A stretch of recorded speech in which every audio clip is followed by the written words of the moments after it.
Good evening. If you are here, you already know Reg Flix. You have walked through MyFID with The Twilight Zone. You have laughed through AIFMD with The Godfather. You have survived Prips as Squid Game. Tonight, we open a second cabinet. Reg Flix has always asked, what does the rulebook look like? Fraud Flix asks a different question. What happens when the rulebook is not enough? A new anthology, same cinematic grammar, real scandals, every detail public record, reimagined through the films they most resemble.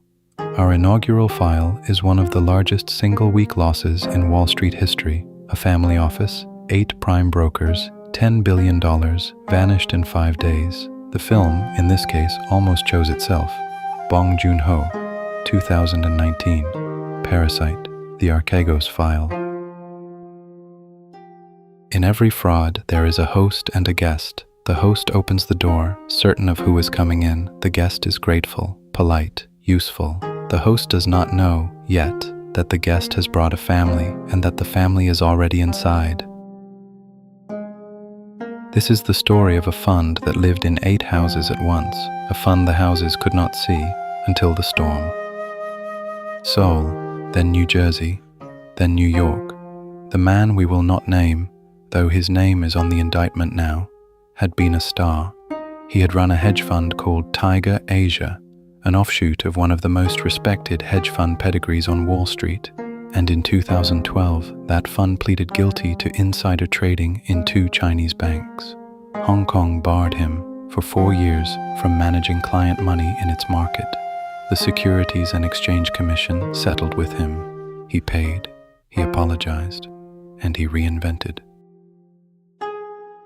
He returned the outside money, he took the doors off the hedge fund, he kept the trading floor, and he gave the new firm a Greek word, Archegos. It means leader, pioneer, the one who leads the way. In the New Testament, it is one of the names of Christ. Under the new name, there were no longer any clients, only him, only his money, and the banks. Because in the United States, a fund that manages only the family of one man is not a hedge fund in the regulatory sense. It is a family office, and a family office under the Dodd-Frank carve-out of 2011 does not register with the SEC as an investment advisor. It does not file 13Fs disclosing its positions. It does not in practice file very much at all. He was on paper a private citizen with private money. The doors of Wall Street's largest banks were open to him. The doors of regulation mostly were not. Here is how he came in. Imagine a contract called a total return swap. The bank, Credit Suisse, Nomura, Morgan Stanley, Goldman Sachs, UBS, Deutsche Bank, Mizuho, Wells Fargo buys a stock on the open market. The bank holds the stock. The bank shows the stock on its balance sheet. The bank, in every public filing, is the owner. But underneath, there is a private contract. The bank passes the return, the gains, the losses, the dividends, to the family office. The family office passes interest and fees back to the bank. The economics flow one way, the legal ownership flows the other. Before we go into details, to understand Archegos' case, you must understand how a total return swap works. Look at this picture as a simple story between 3 characters, the investor on the left, the bank in the middle, and the stock market on the right. The bank is the only one who actually buys and legally owns the shares, but the investor is the one who feels all the ups and downs. The red arrows and red line show what the investor pays. First, he wires an initial margin, say 15 million, as a deposit to open the trade. Then, quarter after quarter, he pays a financing fee calculated on the full 100 million notional, even though he never put up that cash himself. And whenever the stock price falls, he has to send more money in margin calls, covering every dollar of loss on the position as it happens. The blue arrow shows what he gets in return, all the economic upside of the stock, as if he owned those shares directly. If the price doubles, the bank passes him the gains and any dividends, minus the financing he has already paid. So the bank is the visible shareholder, But the invisible line at the bottom reminds you that the real economic exposure sits with the investor, out of sight of the market and the regulators. To the world outside, the bank owns the stock. To everyone inside, the family office owns the exposure. Now imagine that the family office signs that contract with one bank, then another, then 8. Each bank sees its own slice. Each bank sees a single, polite, well-spoken client with a slightly large position in a few media and technology names. None of the 8 banks knows what the other 7 are seeing. None of the 8 banks is told. The family office is under no obligation to tell them, and the family office does not. By March of 2021, the same family office held, through swaps, through 8 separate prime brokers, equity exposure of approximately $160 billion, against a capital base of roughly 10 to 20 billion. The leverage was, depending on the day, 5 times, 7 times, more. Each bank thought it was hosting one quiet guest at dinner. 8 banks were hosting the same guest at the same time, around the same 8 stocks. None of them had been told the family had 8 place settings out. The names mattered. The family office did not spread its exposure thinly across the market. It concentrated. Viacom, CBS, Discovery Communications, Baidu, Tencent Music, iQIYI, GSX, Takedu, later renamed Gaotu, Vipeshop, Farfetch, a small handful of names, mostly media and Chinese internet. And because the family office was so large in each, every time it bought, the prices moved up. Viacom CBS rose from $16 to $100 in a year. Discovery climbed past 70. The banks watch their own positions appreciate, their fees mount, their client become more profitable by the week. Inside the prime brokerage at Credit Suisse, the relationship generated revenues of $8.5 million in 2019, $17 million in 2020, $40 million annualized in early 2021. Modest for the size of the book, inadequate, in fact, for the capital it consumed. But the book was growing. The relationship was growing. The man in charge of the relationship was growing his career.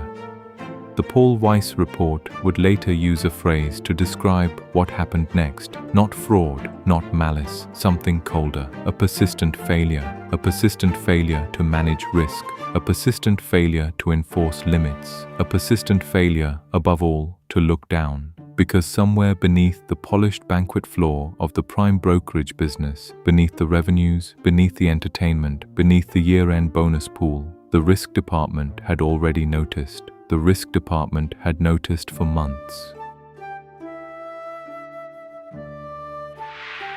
The risk team flagged this more than once, over years. A memorandum in 2019 recommended migrating Archegos to dynamic margining.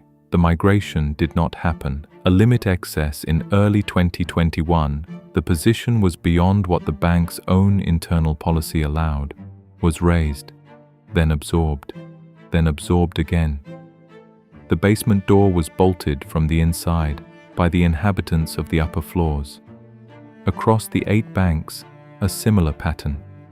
Some had begun to ask for more collateral. Some had begun, very quietly, to look at how to exit the position.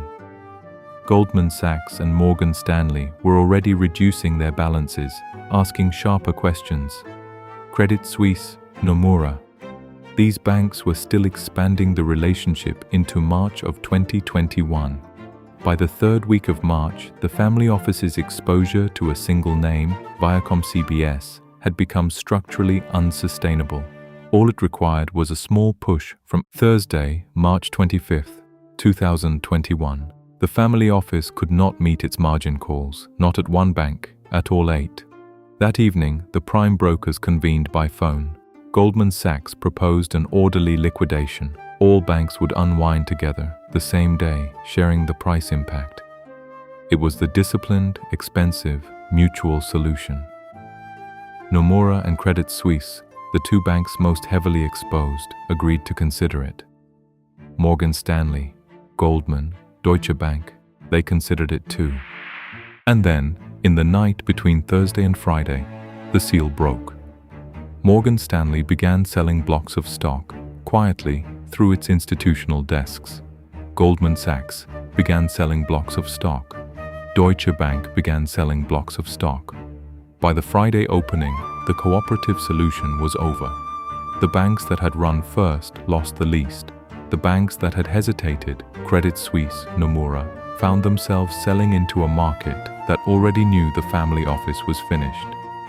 When the dust settled the following week, Credit Suisse had lost approximately $5.5 billion. Nomura approximately $2.9 billion. Morgan Stanley around $1 billion. UBS $800 million. Mizuho, Wells Fargo smaller losses. Goldman Sachs and Deutsche Bank essentially flat. Some reports, modest gains.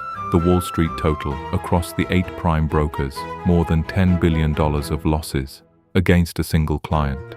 In a single week, the family office itself at its peak, $36 billion in capital. By the following Friday, zero. The flood had reached the basement and it had not stopped there.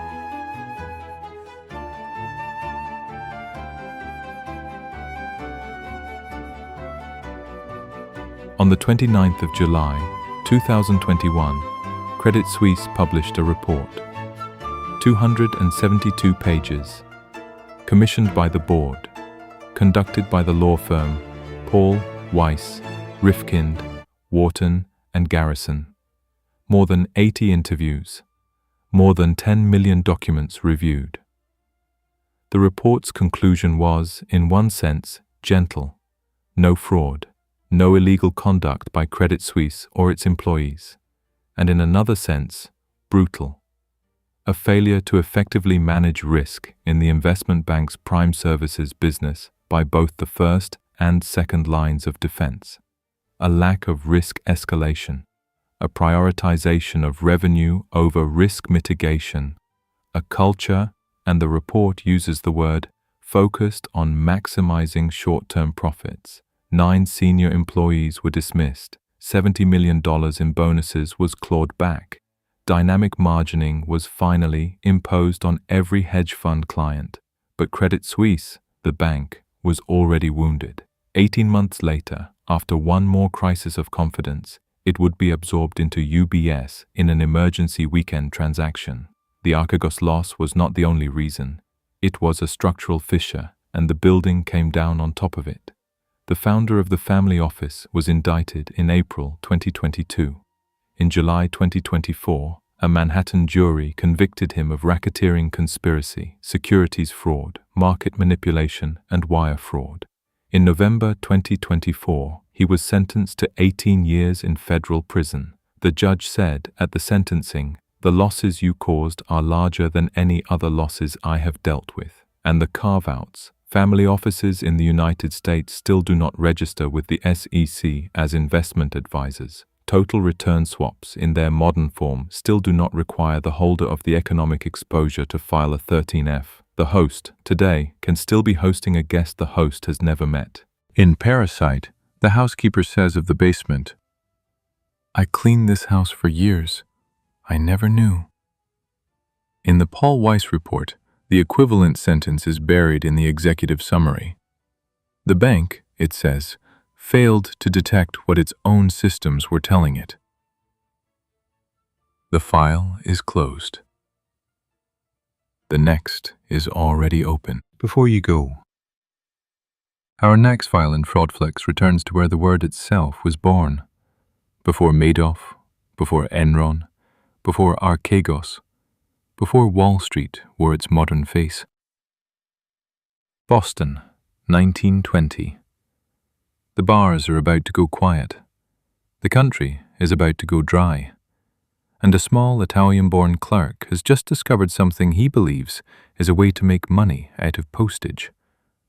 The name on every imitation since. Coming next on Fraud Flix, the Ponzi file. And this week, in the other cabinet, Reg Flix returns. AIFMD2.